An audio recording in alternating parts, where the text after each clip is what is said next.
Okay, so hi guys. I've got Ismael Perez on with me this evening, and he's been doing the rounds a lot in the truther consciousness spiritual community.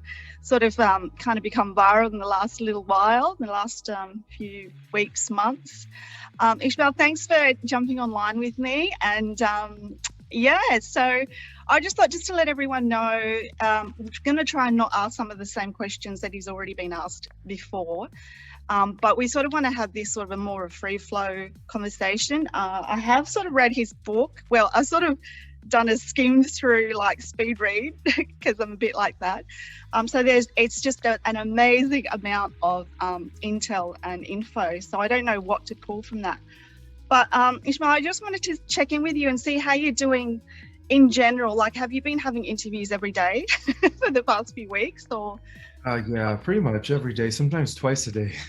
Oh my gosh, twice a day. And Yeah. I've got, because I'm in Australia, I don't know if I'm your first Australian interview, but it's like, we're just trying to organise time. And I didn't realise he's like a late bird, like an early bird, but a nocturnal kind of person. So this is past his bedtime, really. So we're going to see if we can just ask maybe a few questions. I know a lot of people wanted to find out a bit more about, you've been a hermit for 20 odd years, and I understand what that's like, because for the last few years I've pretty much spoken to one or two people in my life, aside from people that I've had to day to day. But where have you been for 20 years? I mean, like, obviously you went in a cave or on a mountain. Were you were just absorbed in your research and your spiritual development, or like, did you have a job? Did you interact on the down low and sort of kind of be a chameleon like the rest of the starseeds had to do? What was the being hermit stage like? It was me staying at home, not going anywhere. I would go out for a few hours a day just for work, maybe 3 or 4 hours, but then I would come back and continue my research, my spiritual development through meditation, inner journey. And so I was devoted. I had a diligence and a very intense discipline until I was actually happy with the amount of information that I was able to access. So I committed myself to 10, 15, 12 hours a day, and especially like on days where I didn't work. I would just, from the moment I got up to the moment I went to sleep, I was just researching, because the rabbit hole is much deeper than what we think. And even within the disclosure community, I mean, that's just surface level knowledge. It goes way much deeper than just reverse engineering and secret space programs and secret technology and private sector. It goes way deeper than that. Yeah, and I think there's been a lot of talk about you in the community, and maybe we will try and address some of that, because I know that's on the top of a lot of people's mind. Well, first of all, generally, what do you think of this whole infighting of whether it's truthers or the spiritual community, this whole divide and conquer agenda, where we know, and I think through the Bible and through other sources have said that when it came to the end time, there would be false prophets appearing, and everyone's trying to be discerning, but then there's this level of cautious optimism that you have to hold at the same time. What do you think of this whole thing that's happening, that's trying to divide us? Where do you sit on that? It's a battle for our mind, for our consciousness. On one side, we have the forces of light who are actually trying to bring forth the right information that people need in order to expand their consciousness and become more aware of things. And then on the other hand, we have the forces of darkness also using their, people, certain, I guess, even people within the truther and spiritual awakening community. There's a lot of infiltrators that are actually working for the dark side, that are here to literally give misinformation in order to confuse us. And so what I say is, I always like to use the heart gut technique. When you're receiving information, or when you're hearing information, well, first and foremost, always do your own research before you could, take anything face value. Second, if you're an intuitive empath, then you feel it in the heart, if you feel it in the heart and it feels warm, then it's true. That means that person is delivering a clear, accurate stream of data that is actually beneficial for all of humanity, not just for that person. That person is a channel of light. But if you feel it in the pit of your stomach, then obviously it's coming from either a trickster or a negative regressive who is posing as one of the Federation fleets, or commanders, and that's what they call the false light. And one of the biggest ways that they do it is the tricksters, is that they give you information in a way where they begin to put themselves on a pedestal where they keep you depending on information from them. And so it makes you feel like, the power is outside of you. Like, it doesn't make you feel connected to source. But when you're receiving information that inspires you, that makes you realize that you are, your own master, your own teacher, and it's coming from your higher versions of yourself, because we all have a galactic version. We all have a multidimensional self that exists in other frequencies and higher dimensions. And just because we're down here on the earth, for the most part, we're only using like 1% of our full consciousness, where the other 99%, is actually operational in other levels of reality. With and you have different avatars in every dimension. You have different bodies, so that's how you're getting the right information. Yeah, and I think that's really true that you say you're checking in with your gut and your heart and your mind. Because from being in this community for such a long time, and also being a bit of a hermit, and just I have a background in analytical and forensic psychology, and just but then using also the intuitive spiritual element. And I was speaking to a friend a little while ago who's also involved in sort of bringing intel truth. She was also one of the ones that was awakened when she was born here, and similar story to you, but she was saying that the level of infiltration is getting highly more sophisticated, and that a lot of the leaders in the truth in the spiritual movement have, in the vampire tradition, where they have like they call it the glamour, the spiritual glamour, like you lock eyes with someone and then like as a vampire you're hooked and drawn. So that this level of intel, like a lot of people use the gift of the gab. They're very eloquent and articulate on screen or whatever, but there's a high level of knowledge that's like vastly true, like 90 to 95% truth, and a lot of people gain a lot from that, and it's that little percent that very few would know to discern from. So I'm just thinking, why is it so divided? Because it's like, why do some people see it and some people not see it? Does kind of that make sense? Oh, we thought it disappeared. I'm sorry, I'm connecting my laptop here. It was about to. Oh, okay. Sure that it doesn't die on us. There we go. I just plugged it in. That's all right. Because a lot of the times it's and as we get closer and closer to these end times, that's I guess why a lot of people are asking. And I saw your on Instagram you were talking about someone had asked in another interview whether you're a cyborg, but then James Brink from the Super Soldier channel came in to sort of defend you and say, you're very much a powerful soul. Have you been, or are you going to be anticipating attacks more frequently from all dimensions? Because I know that a lot of people that have worked, or sort of not worked, but have been involved in these programs have been targeted, the targeted individuals and the gang stalking and stuff. Has that sort of been happening? Has that happened? Do you have any experiences of that? Not any physical encounters, but I am getting, some negative responses on some of the interviews that I've been on.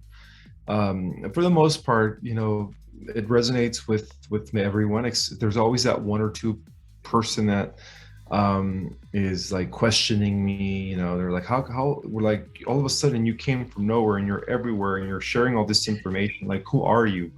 Yeah. Where did you come from? You just kind of like just popped into everybody's internet. So the way I see it is, it all happened in divine timing. Like, the mass consciousness of humanity was ready for the next level of disclosure. And like I said, there's different levels of it. Most people are actually just within the first layer, which is very surface. And then a smaller group of people are in the second layer. And then, of course, we have a very small group of people, even smaller than that, that are like in the know, and they know exactly what's going on. And, they know things that even those in the surface level have no concept of, or they would consider sci-fi.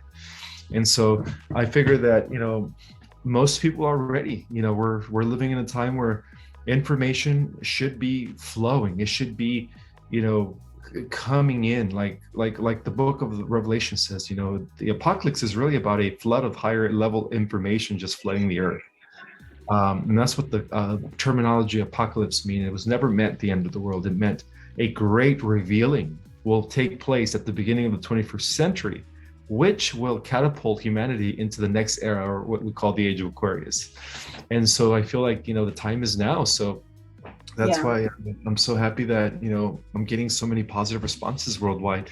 Many people are confirming that, that they were waiting for this type of information. Many people are thanking me because I filled in a lot of missing pieces. Like they've had just pieces of the puzzle, of the cosmic puzzle, but they couldn't quite yet figure it out, or at least relate it to the events that are unfolding here and how it's all interconnected. And for many, I just provided all of that missing data, which was like, to me, is being of service to humanity. So I'm glad, I'm happy. I don't really care about the negative people. Let the trolls always be trolls. And I mean, humanity. I totally understand, because I feel like, the movie Divergent. Are you seeing the trilogy Divergent? I understand. Oh, you haven't? Okay. That's one of the predictive programming ones. But I resonate really strongly with that because it's pretty much people that can see both sides, all sides at once, and so they sort of hold the anchor point for all cosmologies, all learnings, and they can sort of synthesize it, and they're sort of not on one side or the other. So I feel like someone like yourself has that ability to bring people together. And I think, a lot of the people in the spiritual truth community were sort of, there were types, there's a lot of us were sort of in the feminine sort of archetype, the goddesses playing with the crystals and that sort of thing. So people were like, but when sort of like someone like yourself comes forward, it brings a whole different dynamic to the movement. And I just wanted to know, you were talking about, the timing, divine timing, and this heaven on earth, this creation. In your book, you mentioned something about the, so you talk about, people will be accessing their super or city powers a little bit more, the metagenes, another friend of mine mentions. And so this can you talk about this chemical hormones that you mentioned, that will give us more access to the clairs, like your cognizances and the clairsentiences and clairaudiences, and the pineal and the pituitary gland? What are the two chemical hormones that you mentioned, and how do people access them more readily? The two chemical hormones are known as pinolin and carbolines. I hope I'm pronouncing it right, but they're a hormone that our body used to produce that activated, or at least allowed, the pineal gland and the pituitary gland to operate at its fullest capacity, whereas before, the pineal gland was like the size of a quarter. And this was like going back before Atlantis. Actually, that's when our decline came, is right after the fall of Atlantis. We were reduced to only about 2 strands of our DNA, and 10 of the strands were deactivated. And how were they able to deactivate it? Well, the negative Anunnaki, through the lineage of Marduk Belial-Baal, the son of Enki Poseidon, who's of course the bad guy. And Enki's really Lucifer in the Bible, by the way. He's the serpent that gave the apple to Adam and Eve. They've always switched it around. Enlil has always been the guardian of the earth. Enlil, Jehovah Zeus, whatever you want to call him. But according to the negative Anunnaki, they actually reduced us to only using, I guess, less than 7% of our capacity by shutting off those two chemicals, hormones, by implanting implants in our astral body. And then those implants in turn cause those chemical hormones to stop producing. And then in turn, the pineal gland and the pituitary gland became malfunctional. And then at the same time, about 90% of our brain became atrophied. And that's how That's how they did it. It was an advanced technology, draconian technology, where they were able to insert that into the, I guess, hologram of the Earth, and at the same time, implanted in our astral bodies in order to reduce us to primitives. Yeah. Yeah, I mean, that sort of brings me to question the whole AI and the super AI and the black goose sort of stuff. Do you have memories of your endeavors in the super soldier program or secret space? Like I know I shared with you earlier before we came online a bit about my stuff, but in terms of the Neuralinks, and not Elon Musk's Neuralink, but the advanced technology versus the organic adaptation of the superpowers. I mean, it's almost like there is a seduction power play going on where, the series V back in the 80s, and then the remake of the V series. I've heard of it. I've never I haven't watched TV in years. Okay. I remember growing up watching the V series. I don't remember much about it, but then I saw the remake, and basically they're saying that in that movie it's basically that the false flag operation from the negative ETs basically was that they were going to come down and provide us with all this advanced tech, and they do the bliss thing where they put you in a state of rapture and ecstasy, so that the majority of people go, yes, we want these new technology, but their main goal was to merge the human and the AI, and then get the species from the correct lineage, so that they could survive. So there was this ultimate power play. So I mean, I suggest if anyone hasn't seen it to go back and watch the V series. But how you don't see that timeline playing out, right? Where they come down and offer us all these shimmering, shiny, new advanced tech. Because they did do that. That's how they were able to create a transhumanist agenda here in our world. They provided the technology, the nanotechnology, the bioengineering with artificial intelligence, the merging of the two. It's already in progress within the private sector. We already have cyborgs. The nefarious groups within the breakaway part of the secret space programs that are working with the Dark Fleet have always used cyborgs. Because that's what they are in Orion. The negative regresses are infested with nanites. Their bodies have been overrun by a AI hive mind, phantom matrix, inverted reality, and they're operating from a very I guess cybernetic level of reality now. That's why they have no emotions. I mean, the level of inversion is really is very nefarious and Machiavellian. And you were saying that some of our, not so much leaders, but yes, leaders on the world stage, but also celebs and people in the limelight are co-opted already and compromised. And you alluded to somebody already, a big one, but do you know of anyone else that might be infiltrated that way that we don't know of? Like, is there anyone that you would say watch out for that, and everyone's like, no, really? Apart from the obvious one that you mentioned before. Well, all the heads of big tech have been compromised. All the heads. We're talking about Google, Apple, Microsoft, Amazon, Facebook. They've all been compromised. And apart from that, a lot of the world leaders have been compromised as well. A lot of them are actually soulless clones. The real ones have been taken out by the Earth Alliance when they started their house cleansing back in 2016. The Pope was taken out in 2020, the end of 2020. And then so now... Yeah, sorry, go on. So the Queen of England has also been taken out. That's an imposter as well, by the way. So they're saying that she's one of the final the events that need to happen before the flash happens. I know what you mean earlier on when you said it's such a deep rabbit hole to go into, but in terms of what they're doing with the whole metaverse and the crypto and the grooming of the next generation, because those that have been born post 1990 or 2000, they don't know a world without computers and phones. Whereas, I mean, I was lucky to grow up Gen X to play around the street. And you would come home when you came home, and nobody could find you until you came home. There wasn't like a phone call or anything like that.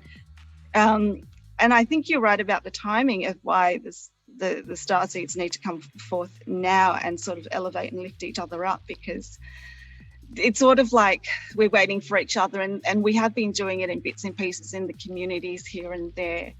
But the catalyst is probably more people coming forward that, like yourself, or people that weren't necessarily traditionally in like a woo-woo sort of community, if that sort of makes sense. Do you see the next gen, what's the percentage of kids, would you say, of the new breed of the crystal and indigo and the starseed kids versus the ones that will go straight to the AI and all the virtual, all of that? Is that where you think that in the next 1,000 years that will be the ultimate clash between the organics and the inorganics? Do you think it's the kids now coming through and the ones that don't see? Well, all the kids that are coming through right now are crystalline indigo starseeds. The ones I think the ones that are going into the transhumanist AI path they're adults. None of the kids are actually. The kids have a free ride in the positive ascending timeline by virtue of being a star child and coming in with higher light codes. Yeah.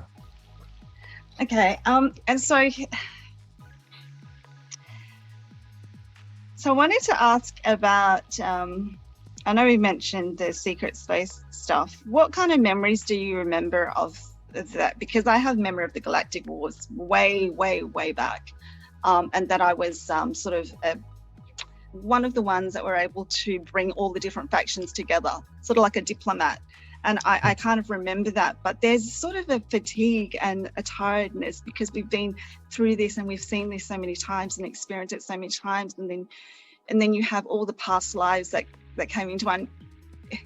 It's, and I think this is the second wind that we kind of need to kind of not, do you know what I mean? Like, I think there's some of the second wavers and first wavers have this tiredness because we've seen it. And then what I'm seeing is a lot of the people, the newbies that have just woken up in the last 2 to 3 years that have their channels and it's like, well, okay, you've just come into this knowledge and this information and you've got this new gusto and you've got this new vibrancy to bring that information. But then a lot of us have known about it for such a long time. And I wanted to ask about GESARA and NASARA because, and your intel on that coming through, because obviously a lot of people, and I was, and I don't know if I briefly mentioned in an email to you that I was involved in pre-NASARA back in 2011.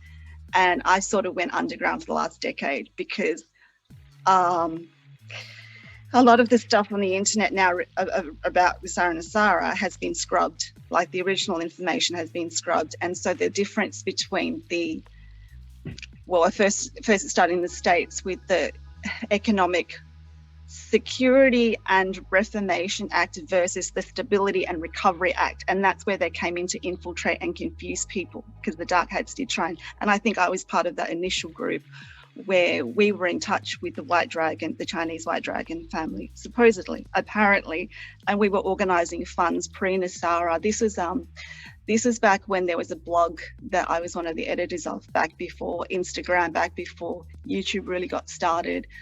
And so I was one of the ones that had been contacted by custodians, supposedly.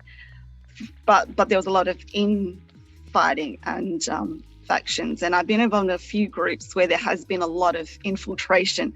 And so I sort of just took a step back because I just didn't know anymore. Like, we were supposed to have, I mean, there were millions were coming through. There were bonds that were supposed to go through various countries that were stopped, and because people wanted a piece of the pie. There all sorts of things are going on, and I don't speak about that. I don't have spoke about it once, But that's why when you say, when you were mentioning that, is that sort of your inner knowing, what with the source intel that you believe NASARA is here and ready? Because for someone like me, I was involved in it 10 years ago and I'm still waiting. And so the people that have been waiting for the last 2 or 3 years are like, when's it happening? I'm like, yes, I've been asking that for 10 years. So what's your intel on that? And when is, The way I see it is everything is in divine timing, and everything's also according to astrological and cosmic seasons. So as the stars are aligning in favor of light, that's when we're going to see it happen. And that kind of ties in with the EBS, QFS, and the new world infrastructure that's going to benefit all of humanity, economically and politically. And so I see it coming very, very soon. Some believe that it could even happen this year. A lot of the tarot card readers and astrologers, based on the star alignments, they feel like something big is coming either at the end of the summer or this summer. So, it's always best to be. Yeah, I have a gut instinct as well but personally, I'm sort of waging this whole, I've been waiting 10 years, universe. If it doesn't happen this year, that's it, I'm over it type thing. But I know that I'm not, because I do believe in divine timing. But for someone that actually was involved in the first wave of it, supposedly, apparently, and the people in the truth community will contest that and say, no, it's all a big psyop, and it's part of their playbook, that they play both sides, and it's to get you hopium sort of thing. So look, you know what, I've just got these little things coming up, and this has never come up before, that running out of time, this meeting will end in 10 minutes. Okay, they're trying to infiltrate us already. So let's see, what can I ask you about? Twin flames. So there's a thing going on around about that in order for heaven on earth to happen and all that sort of stuff, the authentic, genuine, not the romantic, toxic kind of false twin flame, but the original, the real monadic oversouls are needing to come together right now in order to usher in this whole new, because they will be the pillars of bringing in the new community. What are your thoughts on that, on the twin flame phenomena and concept in light of the flash and ascension? I never really researched much about the twin flame phenomena, but I feel like it's real. I feel like many celestial star seeds are coming into union, and that's making a huge difference. It's activating their anchor points. They're integrating, and that also recalibrates the balance for the planet, the polarity of the planet. When more and more people come into integration, we see the effects on our planet. Our planet becomes more stable. So it's a positive thing. It's a positive thing that twin flames are actually gravitating towards each other at this time. Yeah. Okay. Now your book towards the very end was actually what really got me excited. I mean, look, and then you get very excited when you talk about the galactic history. Like, you can tell, like, you get really jazzed up, and that's so cool to see. But what interested me, and I guess a lot of people, is how they can sort of how they can be a part of this if they're not already. I mean, a lot of people, and I know myself included, we're sort of in the sidelines. We were sort of being chameleons, on the living between 3D and 5D, or living between both worlds. And I feel like now there's this cosmic hopscotch where with our abilities opening up and being enhanced, we're able to dance between all these dimensions. But where was it? It's, well, you know what? Ismael and I are just going to do the rest of this interview telepathically. So everyone else can just tune in, and then we'll see who the real starseeds are. But no, as an aside, you wrote about the coming together of all the federations and the countries, and that really rings a bell to me, the coming world, how the various countries are sort of coming together. What can you say? The 22 federated regions, right? Yeah, the federated regions, because I was looking at that going, that makes sense, because I just see the toppling of current world governments and sort of more a circular functioning society type thing of exactly what you mentioned, more harmonious. Can you speak to that just a little bit? And I know they're probably going to cut us off in a few minutes, so I don't know when this changed on Zoom. I'll see if I can say it in a nutshell. So that's the opposite to the centralized, NWO structure that the dark sides wanted to impose. So this is the Commonwealth of Nations, which is going to consist of 22 federated regions. Each federated region is going to have its own infrastructure, its own way of being independent from the rest of the world structure. But at the same time, there's going to be a world council, a spiritual council that is going to be overseeing the entire 22 federated regions, because they're going to be the most advanced spiritual people in the universe. Those are going to be the I guess the starseeds that are really just the most advanced souls. They're already here in human form, right? They're part of the Starseed Nation. They're going to create a spiritual council that is going to oversee the new planetary federated regions, and then in turn our planet is going to be also reinstated back to the galactic community as part of the Syrian, Pleiadian, Lyran federated, what is it called? The Confederation. There you go. Of free worlds. Yeah, and that's even before. So I have this thing of being this ancient future. When and like the movies. Like there are so many predictive programming movies, but the Time Traveler's Wife, the Adjustment Bureau. I mean, I'm writing a novel about that myself, part sci-fi, part probably, biography. But I truly believe, and what you say, many people say that a lot of us have come from the future, because a lot of things, we just know a lot of things, and we know, whether it's Lemuria from the past or the Golden Age in the future, there's just an inner knowing, and you can't describe it or give people proof, because it's like, well, you're in a 3D reality that requires that, and it's you can't unless you know. What would you say as a piece of advice or a message for those that are sort of in a liminal space, sort of in this limbo, where a lot of the newbie awakeners that are sort of getting into this, because your information is a lot